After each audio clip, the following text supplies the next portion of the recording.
আমি তো সবসময় বলি, আমি প্রফেসর ইউনূস সাহেবকে বলেছি যে দেখেন, আপনার কোনো পার্টি নেই, আপনার কোনো দল নাই, আপনি বাংলাদেশের যতটা দোকান খোলা দলবাজ, এই দলবাজরা যত দোকান খুলেছে দুনিয়ার কত জায়গায় মনে হয় এত পলিটিক্যাল পার্টি নিবন্ধিত হয় নাই।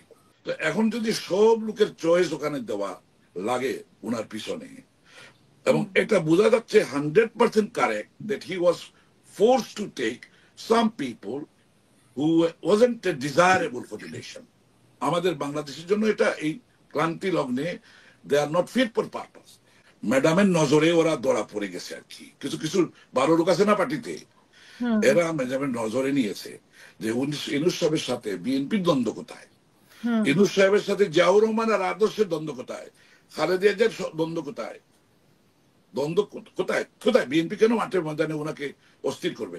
আমি যখন প্রফেসর ইউনূসের সাথে দেখা করলাম জাস্ট রাইট আফটার তারেক সাহেবের মিটিং এর পরে, তো আমি ইট ওয়াজ ভেরি গুড ওই সেন্সে যে কিছুটা ফিল আমার মধ্যে নিয়ে আসতে পারলাম আর কি। মানে ওদের বডি ল্যাঙ্গুয়েজ, একটা মানুষের এত কিছু ডিটেলস আলোচনা না করলেও বোঝা যায় যে after having a meeting with Tarique Rahman ওনার কি ফিল ছিল, এবং উনি নিজের থেকেই কিছু বলতেছিলেন, ভালো কথাই বলতেছিলেন, knowing that he knows my connection with BNP. So I think that was private comments he made to me, which I wouldn't bring to public domain now.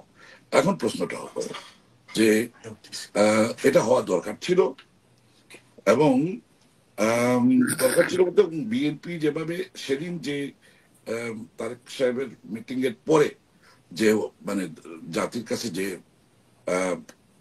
Positivity feel তৈরি হয়েছে বা উপস্থাপন করা হচ্ছে, এটা আগে থেকে হওয়া উচিত ছিল। তো কারণ প্রফেসর ইউনূস সাহেবের আগমন কি বিএনপির মানে সায় ছিল না, মানে মনে করলাম যে বিএনপি জামাত এরা স্টেক হোল্ডার, বা এনসিপি বা ছাত্র, তখনকার ছাত্র জনতার যে আন্দোলনের যে গ্রুপটা, এদের আমাদের বিকল্প কি ছিল? But sometimes I feel very irritated যে কোনো না কোনো জায়গায় আমাকে 100% উইন না করলেও আমাকে মেনে নিতে হবে, 51% হলেও মেনে নিতে হবে। That's the beauty of democracy, তাই না? তো আমাদেরকে এই জিনিসটা আমাদের জাতি শিখলো না, that agree to disagree, এইটাই শিখলো না। যে আমাকে ডিসএগ্রি আমি করলাম, কিন্তু I have to agri because এটা সিচুয়েশন আমাকে কম্পেল করেছে, এটা মানে নিতে হবে সাময়িকভাবে। আমি তো সবসময় বলি, আমি প্রফেসর ইউনূস সাহেবকে বলেছি যে দেখেন, আপনার কোনো পার্টি নেই, আপনার কোনো দল নাই, আপনি বাংলাদেশের যতটা দোকান খোলা দলবাজ, এই দলবাজরা যত দোকান খুলেছে দুনিয়ার কত জায়গায় মনে হয় এত পলিটিক্যাল পার্টি নিবন্ধিত হয় নাই। এটা হলো আমাদের, উনি দায়িত্ব নেওয়ার পরে 26টি দল, হ্যাঁ নতুন করে এবং 26টি দল। তাও শুনলাম যে ইলেকশন কমিশন এমন এমন দলকে দিছে যে দলের যে তাদের নিয়ম ভঙ্গ করে। I'm fed up with this sort of kind of activity যখন শুনি আর কি, যে এর জন্য উনাকে দায় নিতে হচ্ছে। ওই যে ইলেকশন কমিশনের অথর্ব কয়েকটা লোক যে কাজটা করেছে, যে কোনো কিছু পার্টিকে নিবন্ধন দিছে ওয়ান ম্যান শো, পার্টি নাই, অফিস নাই, এগুলো সব রিপোর্ট হচ্ছে, আর এই দায় আবার ইউনূস সাহেবের গাড়ে জমাচ্ছে। প্রশ্নটা হলো যে ওনার যে মেকানিজম উনি হয়তো রাতারাতি উনি এস্টাবলিশ করেছেন, বা উপদেষ্টা সহ উপদেষ্টা এগুলো নিয়েছেন, নিয়োগ দিয়েছেন, এটা হয়তো বেশি চিন্তা করা সম্ভব হয়তো হয় না এভাবে, বা বিভিন্ন স্টেক হোল্ডাররা পুশ করেছে। এটা খবর আছে না যে এই অমুকের চয়েস, এই অমুকের চয়েস, এগুলো হচ্ছে। তো এখন যদি সব লোকের চয়েস ওখানে দেওয়া লাগে ওনার পিছনে, এবং এটা বোঝা যাচ্ছে 100% correct that he was force to take some people who wasn't desirable for the nation. আমাদের বাংলাদেশের জন্য এটা এই ক্লান্তি লগ্নে they are not fit for purpose. এখন আমার উপরে তারা সব বন্ধু ফুটাবে এগুলো বললে। এখন প্রশ্নটা হলো, এগুলোর জন্য আমি প্রস্তুত, এগুলা আমার না, আমি যেটা শিক্ষক আপনার কাছে যেটা জানতে চাই যে গেম ওভার যেটা বলেছেন শফিকুল আলম, আহ, উনি যেটা বলেছেন যে যে মিটিংটা হয়েছে এই মিটিং এর মাধ্যমে ষড়যন্ত্রকারী বলতে আমরা আহ, ইয়েস, আওয়ামী কারেক্ট, লীগকে বুঝাচ্ছি। আওয়ামী লীগের কি আসলে দাঁত ভাঙ্গা জবাব দিতে পেরেছেন এই বৈঠকের মাধ্যমে? Correct, correct. আপনি কি, আমি তো আওয়ামী লীগের কিছু লোক এখানে আছে যারা কোনো না কোনো ভাবে আমার সাথে কানেক্ট করে আর কি, দলীয় ভাবে নয়, মানে তাদের কিছু কর্মকাণ্ড কমিউনিটিতে যেহেতু আপনার আওয়ামী লীগ হ্যাঁ হ্যাঁ বিএনপি আছি আপনারা সব একসাথে করে। চলেন। এবং অনেক সময় মারামারিটাকে বিএনপি কিছু একদিন কয়েক মাস আগে, সরি, ওই পতন ঘটার প্রাককালে বোধ হয় একটা মিছিল নিয়ে বিএনপির সাথে আওয়ামী লীগের একটা দ্বন্দ্ব হয়ে গেছিল। তা দ্বন্দ্বগুলো এবং এটা এমন ভাবে হলো, ইট পাটকেল চুরি দরজা ভাঙ্গা ইত্যাদি, গেট ভাঙ্গা, এই সমস্ত আমার মনে হয় আপনারা অনেকে দেখেছেন, টিভি মিডিয়াতে আসছিল।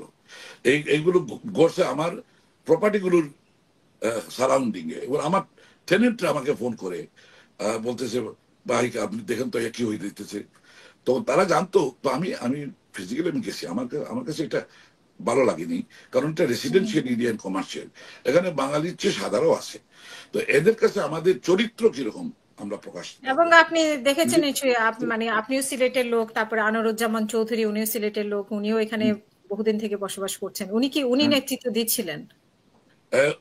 এখন তো তার উপরে আছে, এবং তাকে যখন সেদিন আমি, আমার সাথে ফোন দিছিল ওই যে ডিম মারছিল ওটা নিয়ে আর কি, অ্যাপোলজি করার জন্য।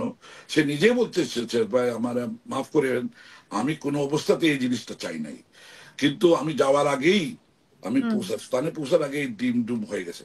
আমি বললাম যে, হুম দেখো এটা তো তোমাকে আমি আগে বলেছি যে আমি আমি ইনভলভ হওয়ার সাথে সাথে ওরা আমাকে ফোন করে চাচ্ছে আমি যেন এগুলোতে ইনভলভ না হই, মানে বিনয় বিনয় আর কি। আমি বললাম না, আমি কোনো পার্টি দেখে যাচ্ছি না, জি I am not going there to um- protect BNP, আমি দেশকে প্রটেক্ট করার জন্য যাচ্ছি। জি আমি ডাক্তার ইউনূস আমাদের রত্ন, ডাক্তার ইউনূস এট দি মোমেন্ট, আমরা কে মানো না মানো যায় আসে না, বাট এই মুহূর্তে doctor Yunus was required and he is that. ওনাকে বিভিন্ন জায়গাতে গুতাগুতি চলছে, ষড়যন্ত্র চলছে ওনাকে ডিসক্রেডিট করার জন্য। ভারত থেকে তোমাদের, তোমরা তো বেশি অংশে দায়ী এটার জন্য। তো তারা জাস্টিফাই করার চেষ্টা করতেছিল। সেই জবাবটা কি দিতে পেরেছে, মানে ডক্টর ইউনূসের সাথে তারেক রহমানের যে বৈঠক ডেফিনেটলি এটা তো ডেফিনেটলি ভালো একটা জবাব হয়েছে। ডেফিনেটলি এটা বলা অসংখ্য যায়, এটা ধন্যবাদ সিরাজ হক আপনাকে। ডেফিনেটলি বলা যায়। এবং আমাদের দলের মধ্যে তো খারাপ লোক আছে না। হুম আমি বলেন যে বিএনপি যারা করে, তারেক রহমানের হয়তো এত কন্ট্রোল আছে কিনা বুঝতে পারতেছি না, লন্ডন থেকে সবাই এভাবে কন্ট্রোল করা যাচ্ছে কিনা এটা বোঝা যাচ্ছে না। কিন্তু আমার মনে হয় ম্যাডামের নজরে ওরা ধরা পড়ে গেছে আর কি। কিছু কিছু ভালো লোক আছে না পার্টিতে, হুম এরা ম্যাডামের নজরে নিয়েছে যে ইউনূস সাহেবের সাথে বিএনপির দ্বন্দ্ব কোথায়, হুম ইউনূস সাহেবের সাথে জিয়াউর রহমান আর আদর্শের দ্বন্দ্ব কোথায়, খালেদা জিয়ার দ্বন্দ্ব কোথায়, দ্বন্দ্ব কোথায় কোথায়, বিএনপি কেন মাঠের ময়দানে ওনাকে অস্থির করবে। ঠিক আছে, নির্বাচনের বিষয়ে, নির্বাচন কিন্তু সুস্থভাবে হয়ে যেতে পারতো, উনি হুম নিজেই রোডম্যাপ করতে পারতেন বাই ফেব্রুয়ারি। সংস্কারের যে কাজগুলো বলা হচ্ছে এগুলো তো অনেক আগেই শুরু হয়ে যেতে পারতো। বিচার ব্যবস্থার যেটা আমরা চাই, সবাই চাই, বিচার তো ছাড়া হুম কোনো অবস্থা নেই, এগুলো কিন্তু অনেক আগে হয়ে যেতে পারতো। আর হুম শেখ হাসিনা যদি ট্রাইব্যুনাল কইরা 1 মাসের ভিতরে সবাই ফাঁসি দিতে পারে, হুম আমরা আমরা এই ধরনের ফাঁসি চাই না।